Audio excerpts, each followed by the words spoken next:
Welcome to Awesome Movie Year, the podcast where we look back on an awesome year for movies, which is really every year.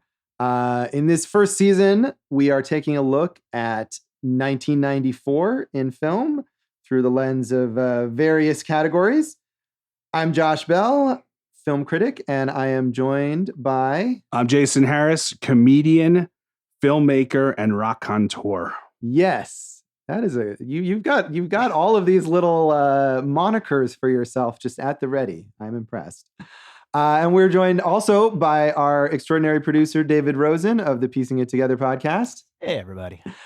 And in this episode, we are talking about the winner of the Palme d'Or at the Cannes Film Festival in 1994, as well as a host of other things.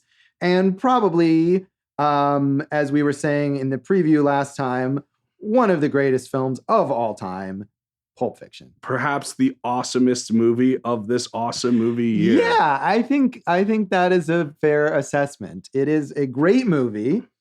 And it was actually also a successful movie. I think, we talked about Clerks earlier in the season as an important, influential indie movie. But at the box office, it didn't make a massive splash. But Pulp Fiction made $108 million in North America. It made $213 million worldwide. It was the number 10 film of 1994 at the box office in North America, and the first indie film to gross $100 million. So it was a popular movie. And it cost $8.5 million to make. So, they basically had the profit back before the movie came out because they had Bruce Willis. So they sold all the foreign rights for $11 million. Yeah. So. Right. And I feel like now, selling the foreign rights to a movie by having Bruce Willis in it is still a solid strategy that many filmmakers employ. I'm down with that. So. For movies that are not as good as Pulp Fiction. And, as we get into how good this movie is, it's always fun to remember that Columbia TriStar passed on the movie. They had the movie, they had the rights. And as a Mike Medavoy who was running it said, "This is too demented. I don't want it." I mean, to be fair, this movie is demented, and I could see a studio executive in 1994 not understanding that this movie would be a commercial success. Yeah, but I mean, what a fun time period. Tarantino gets $1 million to write this script. This is the Shane Black era of spec script, dominance. So, or towards the end of it, I guess. Yeah, I think later, and that was a little earlier, but just to think this could have been The Long Kiss Goodnight. Thankfully, it wasn't. Yeah. Hey, I like that movie. So, tune into Dave's new podcast, Crappy Movie. Yeah.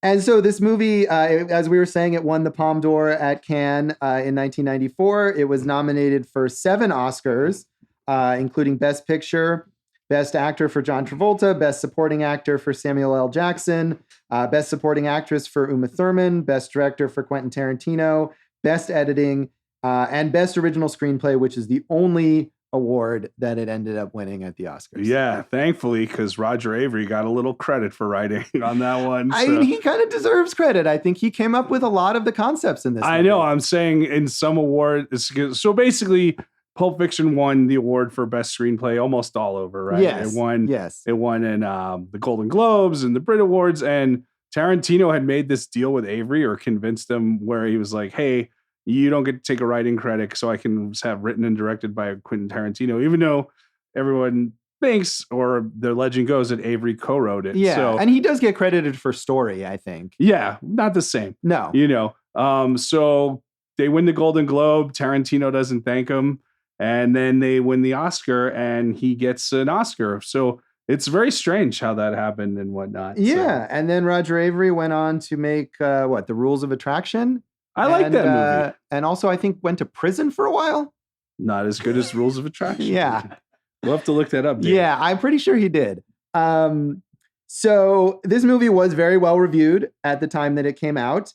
Roger Ebert, in his review, compared it to Citizen Kane. Like Citizen Kane, Pulp Fiction is constructed in such a nonlinear way that you could see it a dozen times and not be able to remember what comes next. And I definitely had that feeling watching it this time. It doubles back on itself, telling several interlocking stories about characters who inhabit a world of crime and intrigue, triple crosses, and loud desperation. The title is perfect, like those old pulp mags named Thrilling Wonder Stories and Official Detective. The movie creates a world where there are no normal people and no ordinary days, where breathless prose clatters down fire escapes and leaps into the dumpster of doom. Some breathless prose there from Roger Ebert himself. The dumpster of doom. I like that. He loved this movie. Yes, he did, in contrast to North, which we talked about before. Richard Corliss in Time magazine said, it towers over the year's other movies as majestically and menacingly as a gang lord at a preschool. It dares Hollywood films to be this smart about going this far. If good directors accept Tarantino's implicit challenge, the movie theater could again be a great place to live in. So, and it was, I think, we forget maybe now because Tarantino has done so much and so many people have imitated him, but this was like very radical as a mainstream film in 1994. Oh, yeah, it definitely was. And, the buzz had been growing. He had Reservoir Dogs out already, which was a cool indie, did well for itself. And then, as a writer, True Romance and Natural Born Killers were all around this time. But this was the launching pad of Quentin Tarantino for certain. Yeah, and just the kind of movie that didn't make $100 million, that didn't make the top 10 at the box office. That still doesn't. That's true, but I feel like a movie that has some influence from Pulp Fiction is much more likely now. You could point to even big, expensive Hollywood blockbusters that internalize things like the nonlinear storylines and the discussion of pop culture and, the fast, witty dialogue and all that kind of stuff is much more accepted in a mainstream film now. It was a game changer, that is for sure. Yes, but not everyone loved it. Jonathan Rosenbaum in the Chicago Reader was mixed. Said Quentin Tarantino's second feature, a chronologically scrambled collection of interlocking crime stories, extracts most of its kicks from other movies and TV shows. He says, the overall project is evident: to evict real life and real people from the art film and replace them with generic teases and assorted homages. Don't expect any of the life experiences of the old movie sources to leak through. Punchy, flamboyant surface is all. So he thought this movie was kind of all style and no substance. I mean, it's interesting because Tarantino would almost agree with him on like, hey, I'm taking all these old stories that we've all seen before and I'm blowing them up and giving them totally, new LA 90s style, worlds and endings to them and whatnot. So the guy wasn't that far off. He just didn't like it the way we did. Right. And I do think like as much as this movie is extremely stylish, the characters are well drawn. They do feel like, maybe not literal real people, but they feel like they're not one dimensional. Right. They're not just cogs, for the delivery of style. The first thing you see on screen is the definition of pulp, right? Yeah. And like a pulp magazine. And right. That's what this is. This is pulp stories, interlocking and weird, grimy underworld, kind of characters in the lives they lead. Like, sure, could we not know, two hitmen? No, but do we know guys who have messed up drug deals? I'm sure I do.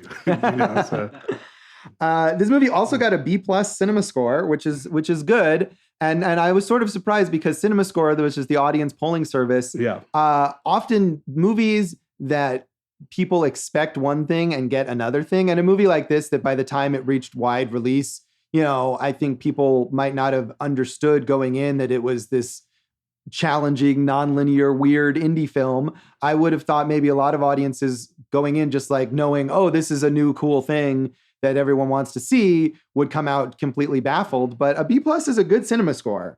So I think what's impressive to me is that this movie was like a mainstream popular sensation in 1994. Yeah, the little indie that could, right? So, although it wasn't an indie, this was the first movie that Miramax, and the Weinstein brothers like really produced from beginning to end. And this was after Disney had bought them. And was it after Disney had bought them? Yes, it was. And then this was, this was, like we said, Columbia TriStar gave it up and Harvey Weinstein scooped it up.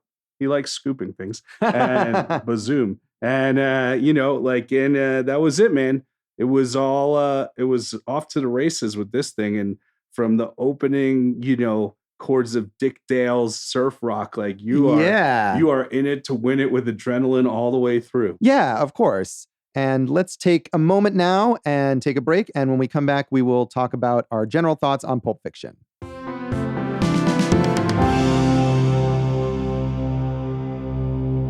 Welcome back to Awesome Movie Year. In this episode of our 1994 season, we are talking about Quentin Tarantino's Pulp Fiction and getting into a bit about what we thought about the movie generally. I was impressed. I've seen this movie numerous times, although I'm sure I hadn't seen it in a while. So yeah, when did you first see it? I remember seeing it not in the theater. Yeah. I was, a young teenager when it came out. Right. I saw it on, video or DVD when it hit, and I remember liking it, but I liked it more this time. Yeah. I think, this, as opposed to Clerks, which we talked about, like when you're 15, 16, you can pretty much get all of Clerks.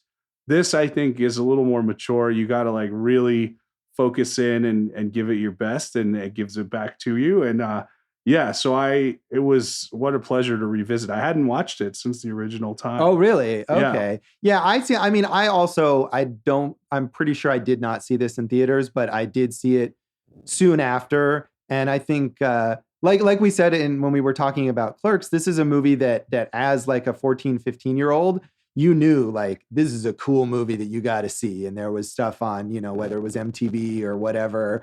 Tarantino himself was like a celebrity. Yeah. And, so I'm pretty sure I saw this on VHS. I definitely owned this movie on VHS and watched it a bunch of times back then.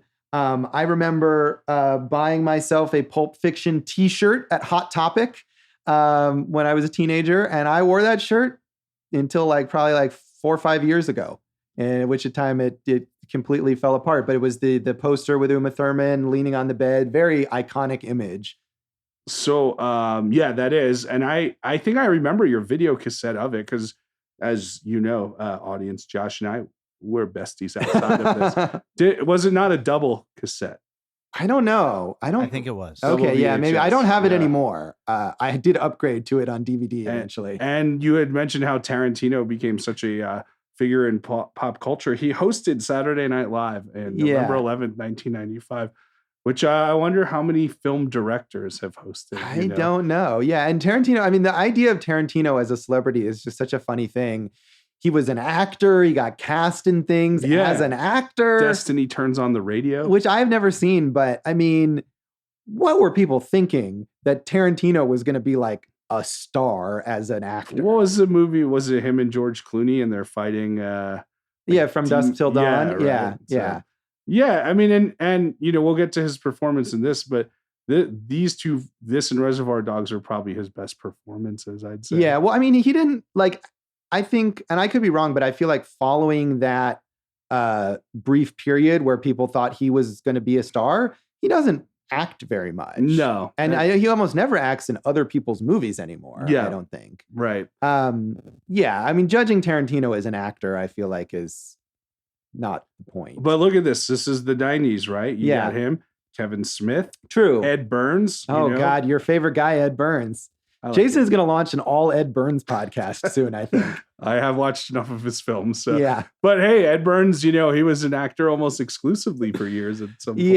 Yeah. So, but you're right. It was weirdly this time of the indie film auteur as celebrity, which is a bizarre thing. We're probably forgetting a few also. I'm sure we are, yeah. I mean, even Robert Rodriguez, Quentin Tarantino's buddy, was a bit in that realm at the time, I think. So yeah, I like this movie. I liked it a lot at the time. I always thought of it as one of my favorite movies. Watching it again, not for the first time since 1994, but definitely for the first time in a number of years. It's amazing. It's an incredibly well-made film. I feel like I'm at a loss for words, which was bad, but it just is fantastic. Yeah, no words on the podcast. No, that's good. We're going to have silence. That's our response to this movie for the next 20 minutes. I agree. It's awesome, man. If you said, hey, this is the best movie ever made, I'd be like, tough to argue. You know? So it's so personal when you get to that point, but everything just comes together, still works. like I said, like once you hear that Dick Dale was it Miserloo? Is that what that song's called? Like, it comes in and like it's like, man, that sets the tone like of such a high energy that like the movie actually keeps for 2.5 hours, which is tough to do. Yeah. To keep that type of frenetic pace. And there's very few things I could criticize in this film, Yeah. So I mean, I think you could say like maybe the ending could have been pushed up. The last scene in the diner and everything could have been pushed up, and you could have ended with like Butch because that's where you are.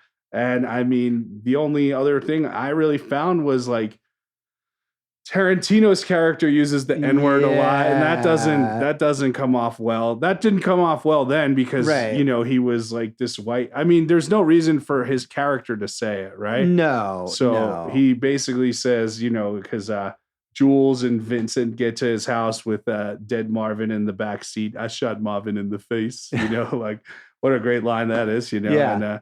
And Tarantino is his character Jimmy is just said, does this look like a dead N-word? Garage? He says it so many times, and it's not necessary, and it doesn't add to his character, and it makes you question a little more what the relationship with him and Samuel L. Jackson is really. Right. So. Yeah. And I think you're absolutely right that there's no need for him to say that as a character, it's distracting.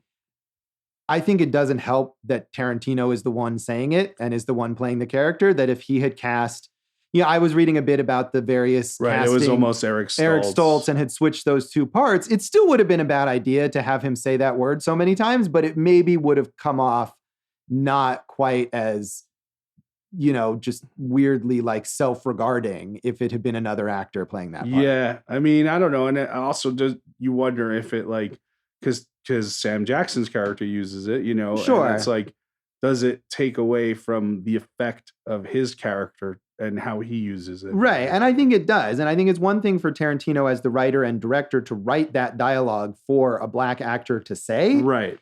Versus write it for himself to say and then say it a bunch of times. Because the character isn't racist. It doesn't appear to be racist. He appears to be friends with Sam Jackson. So he's just using the word with the hard R, and it's like, why? And we get it that you're upset, like your character's upset, but like it just, that's really my main criticism. Yeah. So that's one scene in a 2 hour and 35-minute movie. Yeah. Really? That's like a brilliant film. Yeah. So. No, I agree. I mean, we're starting with the negatives here, but I would be with you in that. That's definitely the worst aspect of the movie. And the one moment where watching it now, I was like, oof, I am not like fully on board with this movie in this moment. Yeah.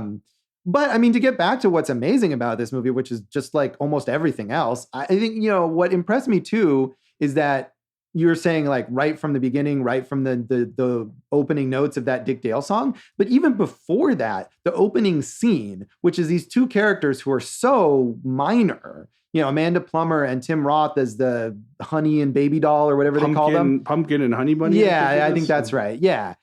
And like from the first moment they start talking, you're just like hit in the face with like, this is amazing. Like it's so sharp and so vibrant, and it just draws you in from that first second. And if you don't know anything about this movie and you thought that this is a movie about those characters, I would be fully on board to watch that movie. Right. And you don't know anything, say, if this is your first time, and then you go from that to the credits to Vincent Vega, played by John Travolta, and like, yeah, man, what a great job he did in this film, right? Yes. And Sam Jackson in the car, and they're talking about, Vincent living in Europe and the famous Royale with cheese there. Yeah. So, and it's interesting if you read about how many of the actors have referenced this film in other movies that they've made, including the Royale with cheese, which Travolta brought up in some movie. Oh, did he? I don't remember. Yeah. So. Yeah. I mean, every aspect of this movie, or virtually every aspect of this movie, is so confident. Like, this movie is radical in so many ways, but Tarantino is like in command of the dialogue and the performances and the camera placement and the editing, and everything in this movie feels like it was made by a director who is at the top of his game in every way. And even though he'd only made one feature before this. Yeah. I mean, you know, the legend of him as a video store employee who Right. watched and knew everything. And he was already a hot commodity, like we said, at this point in time. Yeah, with Travolta, who did get, you know, one of the Academy Award nominations. It's interesting to see here because, you know, he in a lot of other movies, he likes to go very big. He does. And yes. I mean, this character, he could have easily gone very big, but Right. like it's a very controlled performance that Yeah. like, you're like, man, this dude can bring it, dude. He Yeah. really can act, you know? Yeah. So, and you know, that's got the famous dance sequence with him and Uma Thurman, Right. which a lot of people like to bring back to Saturday Night Fever. Right. What I love about the dance sequence is it feels so natural. It doesn't feel forced at all. Yeah. It doesn't feel like either of them are dancing for attention, you know, and it's just so much fun to watch, you know, at the Jackrabbit Slims. Yeah, it is. I mean, and that's another thing about this movie is that, you know, it's become this object of like, oh, it's one of the greatest movies ever made. We're comparing it to Citizen Kane. You know, it's this massive accomplishment in cinema history, but it's fun to watch. Like, it's entertaining as hell. Right. As opposed to something like, not saying Citizen Kane isn't fun, but you could probably watch this, you know, a couple of times a month and be like, this is still good. Right. Citizen Kane, I don't know if you'd want to watch a couple of times a month. I don't know. I haven't seen Citizen Kane in a while. We'll get to that when we do 1941's awesome movie year. But yeah, I mean, so going back, like you talking about Travolta's performance, and Sam Jackson is the one in this movie who goes big but in a really good way. And he's another actor, maybe not as egregiously as Travolta, but he's definitely another actor who can be guilty of going way too big in parts and movies that don't warrant it just because he's got this like outsized presence to him. But every time that Jules, you know, kind of builds himself up and like delivers those speeches and whatever, has maximum impact, and you really feel this character as this larger than life presence. Yeah, he's definitely got the street preacher thing down to a pat here, and the chemistry between those two is great, and it's really fun after they're cleaning the car where I shot Marvin in the head, you know, and like they're arguing about who's cleaning what and why Sam Jackson's in the back. Got the brains. And also the interaction with those two and Harvey Keitel, who I love. Maybe my favorite. Him and Walken are my two favorites in this thing. Where, you know, Keitel is the fixer, the wolf. Yes. Winston Wolf, right? And you know, he's gonna get this situation with the car fixed and cleaned, and you know, Jimmy's wife will never even know they were there, and he starts barking orders, and then you know, Jules is very respectful, and Travolta's you know, meanwhile like a please would be nice, right? And it's like just the interactions on those levels are so much fun. Yeah, they are. They're like all of the actors. I mean, Travolta and Jackson obviously have great chemistry, but you know, pretty much any pairing of actors in this movie have great chemistry. Travolta and Uma Thurman have great chemistry. You know, Bruce Willis and Ving Rhames, when they're tied up and, you know, got ball gags in their mouths, have great chemistry. Yeah. And then Walken, who gives like one of the great, you know, in a career of monologues, gives maybe his greatest monologue, right? You know, and who could have pulled that off like Christopher Walken? Yeah, you know, like, yes. So I'm not saying another actor couldn't have done that job well, but not done it the way that he does. Right, the way that he does it makes it so much better. Yeah, you know. So. Yeah, and that, I think, I could be wrong, but I think that is one of the things that Avary wrote that was like the Gold Watch story, that whole speech. Yeah, I mean, the performances, Uma Thurman, who was also Oscar nominated, is so good as Mia, and Mia has like, there's a lot of like kind of melancholy to her as a character when she talks about her failed pilot, and she tells Vincent Vega the joke from Fox Force 5 there at the end. Like, you can get a sense of her as this person who has a whole history and who's kind of had this weird bumpy life to end up where she is. Yeah, so she's married to like I don't want to say a mob boss, but like a crime boss. Yeah, something like that. You know? Yeah.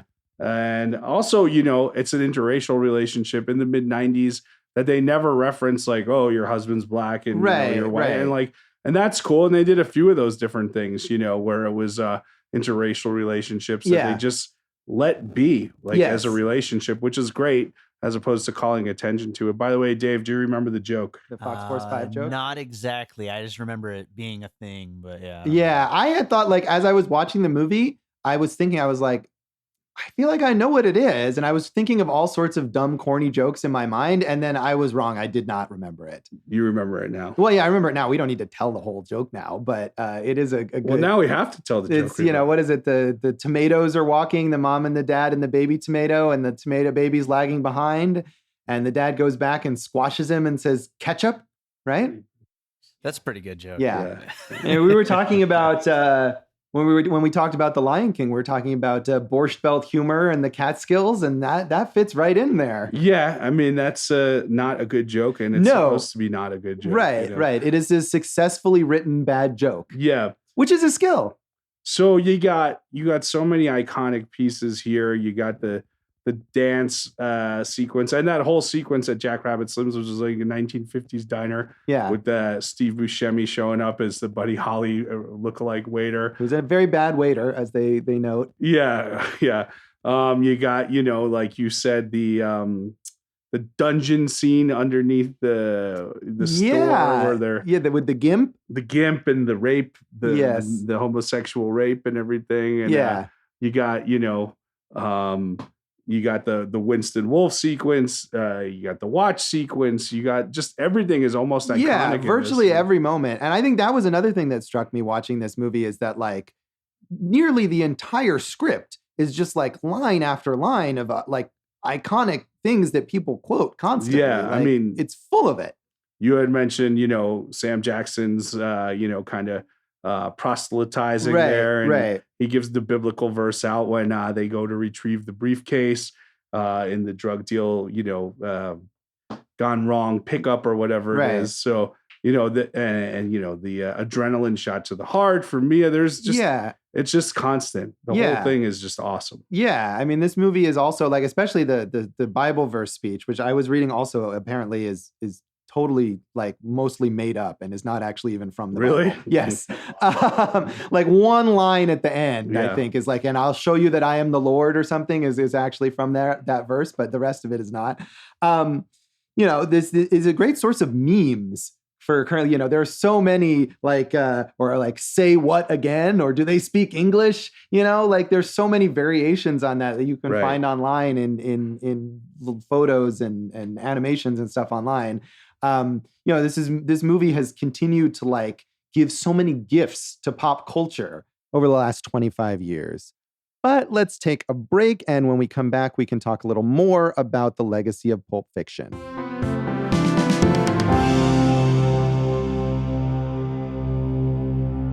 Welcome back to Awesome Movie Year. In this episode of our 1994 season, we're talking about the Palme d'Or winner at the Cannes Film Festival, Quentin Tarantino's Pulp Fiction. And what do we think about the legacy of Pulp Fiction? I mean, like we were saying, just movies, there's a movie, again, I don't know which one it is. Oh, Be Cool, where they... Oh my God, that's such a bad movie. John Travolta and Uma Thurman dancing it together, and then, Nick Fury is looking at his own, grave, and it's got the same Bible verse on there and as Sam Jackson in one of the Avengers films or whatnot. Yeah. So it is a constant source.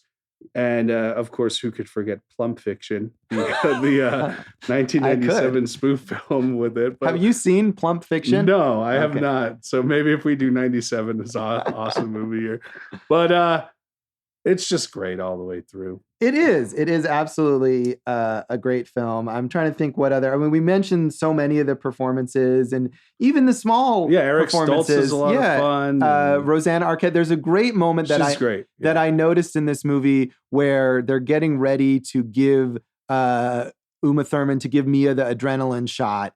and you see them and you're focused as a viewer, you're focused on Eric Stoltz and on John Travolta and their faces, and they're so nervous. And Rosanna Arquette, her character, has spent the entire preceding scene complaining about this and yelling about it. And there she is in the background with this like fascinated look on her face. And it's such a beautiful background touch. Yeah, she's got so much joy going on. Yes. And there's, of course, the other character who's just smoking weed on the bong, who just says nothing there. Right.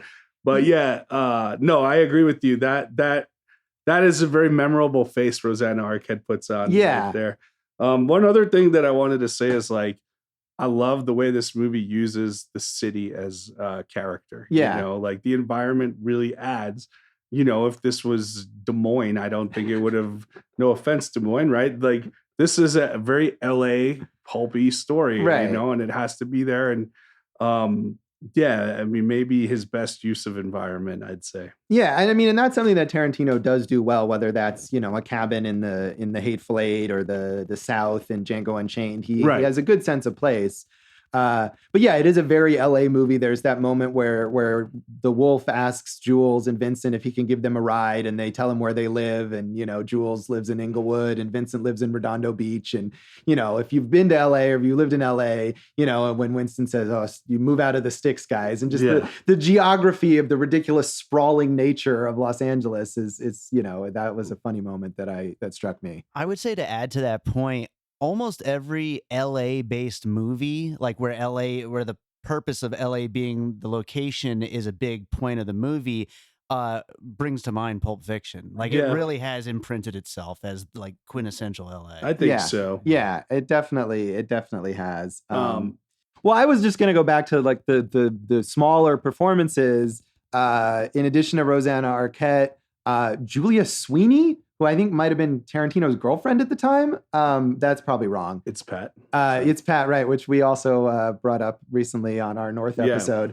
But it's just such a random presence, and she's in for like one scene. I was like, damn, Julia Sweeney, like you brought that. Kathy Griffin is in this movie. Yeah, she's good in that too. Yeah. So. I mean, I feel like Tarantino has such an eye for that, for casting. Yeah. And everyone, whether it's someone like Julia Sweeney or Kathy Griffin that we don't think of as in this role, or some towering figure of acting like Bruce Willis, everyone in this movie does their best work. Yeah. Frank Whaley as Brett, who's about to get shot up and everything.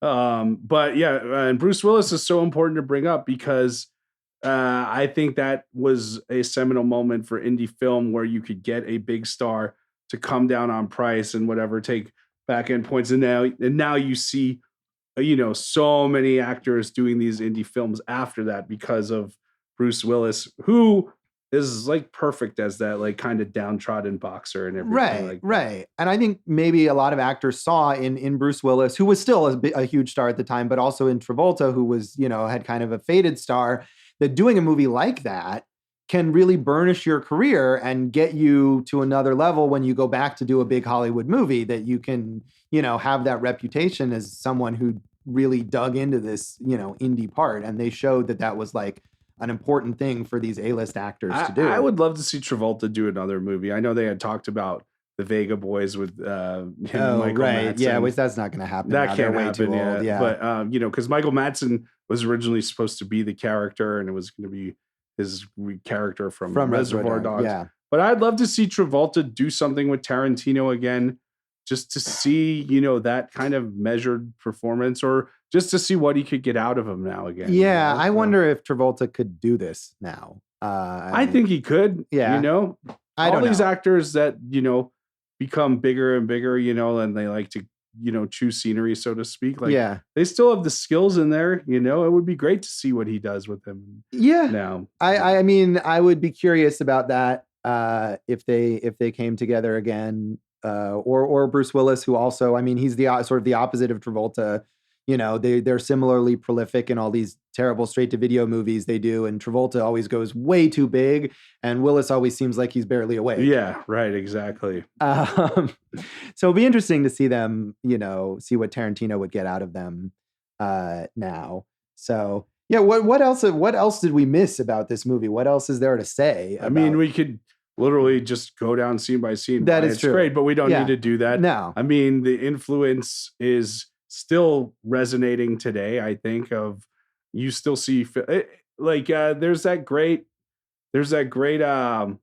sequence in Swingers where they're talking about how Tarantino influenced everyone today, but Scorsese had influenced him, and you see that in the Mean Streets and everything like that. And like those movies are still influential today when they're that of course, good. You know, of course, they're that generational and everything. One influential thing about it that you guys didn't mention is I think other than maybe Scarface, it's the most common movie poster to be in a college kid's dorm. Yeah. I definitely bought, well, I think I was before college, but I definitely bought that t-shirt like when I was on my way to college and thought I was so cool when I wore it in college. How about the soundtrack too? The soundtrack, yeah, that is a very important aspect of this movie, that Tarantino's use of those needle drops is like, and it is something that has now become a cliche and rehabilitating, you know, these kind of corny, or easy listening-ish songs and making them cool.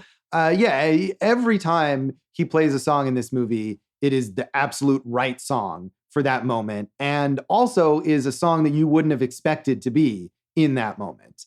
And I think that's something that Scorsese definitely had a big influence on him in, because Scorsese is huge on that, and maybe his choices are a little more down the middle in terms of classic rock or whatever, but the way that he can put a song in a movie at the right moment and bring that moment to the next level is something that Tarantino took from him. Scorsese loves Pulp Fiction. Just I'm sure, of course, they've asked him about that. Yeah.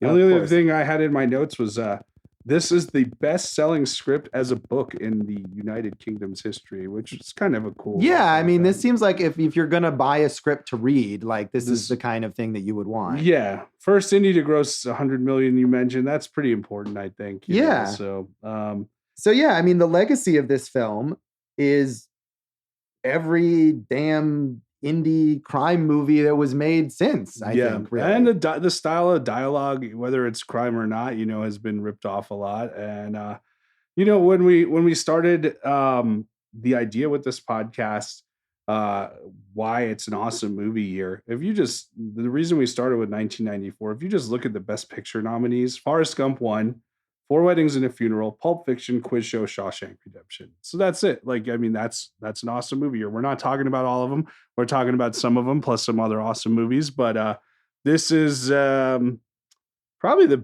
I don't know. I think it's going to go down as our favorite movie from this year. Yeah, I mean, I think in terms of the movies we're talking about, but also probably I would say, you know, overall, I mean, this is definitely for me one of my favorite movies. Yeah. Of all time. So yeah, I mean, the other legacy of this movie is, you know, business wise, is making indie films a viable thing that can make money at the box office, that can do something for A-list actors' careers, that, you know, all the major studios, you talk about Disney buying Miramax, and all these other major studios started up their own little indie film divisions after this movie came out. And the Miramax award, you know, marches, how they would market and campaign for awards, which only became a bigger monster as time went on. Yeah, that's true. I mean, one of the legacies of this movie is, of course, turning Harvey Weinstein into a major the indie Hollywood whisperer player. Yeah, you know, which is maybe tarnishes it a bit, but no, I don't think it does, because this has nothing to do with that. That's true. No, that's true. It doesn't tarnish the film as a film. It definitely is, you know, a little weird now. I think I mentioned, you know, on my my DVD, you know, it has this celebration of Miramax's legacy or whatever as at the beginning, and that's a little weird to watch now. But that's maybe a negative about Harvey Weinstein, and, you know, definitely lesser films that knocked this off. The career boost for the actors, and now, of course, as we were saying, Travolta and Bruce Willis make so many very bad movies in which they are very bad. Which is a whole other podcast. That's true. You could do an entire podcast just devoted to Travolta and Willis's straight-to-video roles. But we were talking, I think, when we were watching this movie, about how is it that Travolta and Willis have not been together in some awful straight-to-VOD B movie, and they have not. That's something to look forward to. Yeah, we can do that on Dave's podcast on piecing it together when it happens. So here's my question. Yes. So Tarantino after this, what do we think? That is another question. I honestly, I love this movie so much. It is weird to me that I'm pretty much lukewarm on every other Tarantino movie since this. I am not lukewarm on every other one. I love some and some I don't love. Like I love Django. I love both the Kill Bills, Yeah. but then I didn't like Jackie Brown at all. I remember having read that script. I didn't like it then. A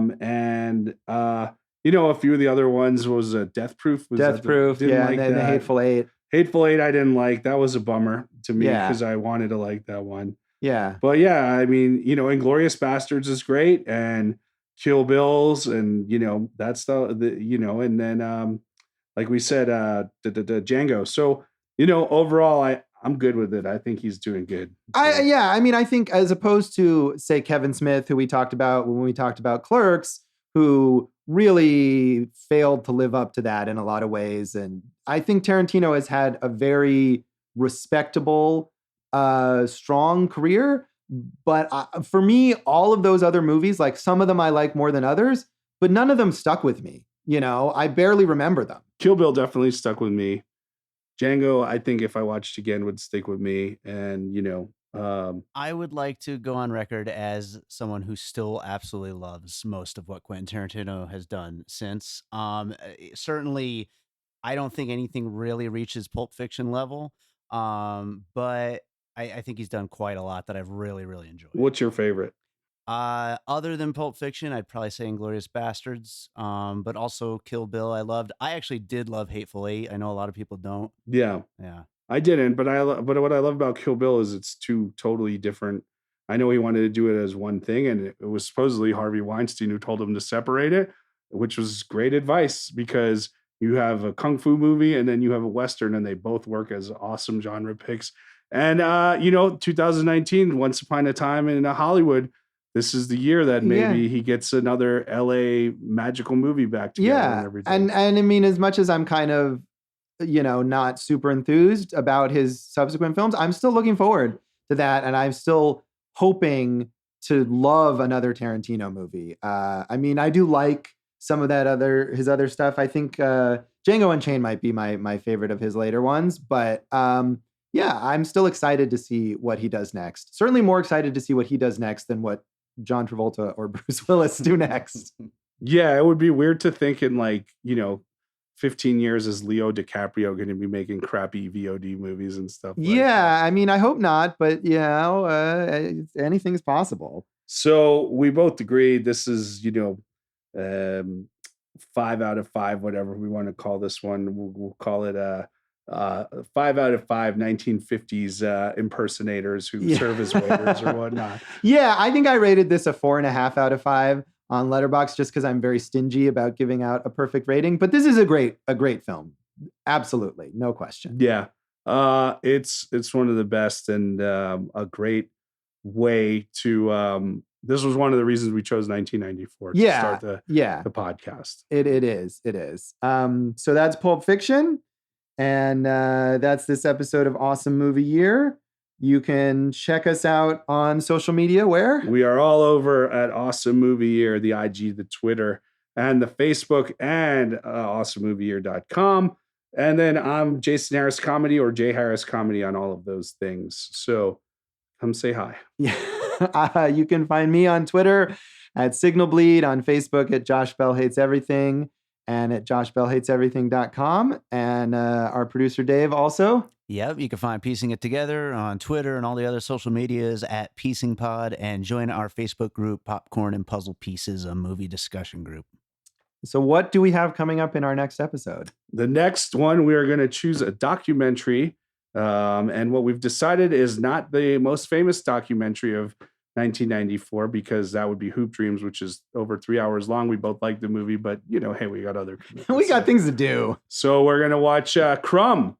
Yes, Terry Zwigoff's Crumb, his documentary about cartoonist R. Crumb. So check that out next time. And this has been Awesome Movie Year.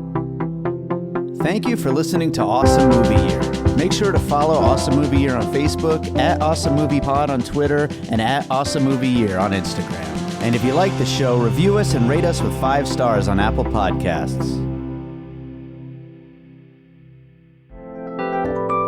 and all points west.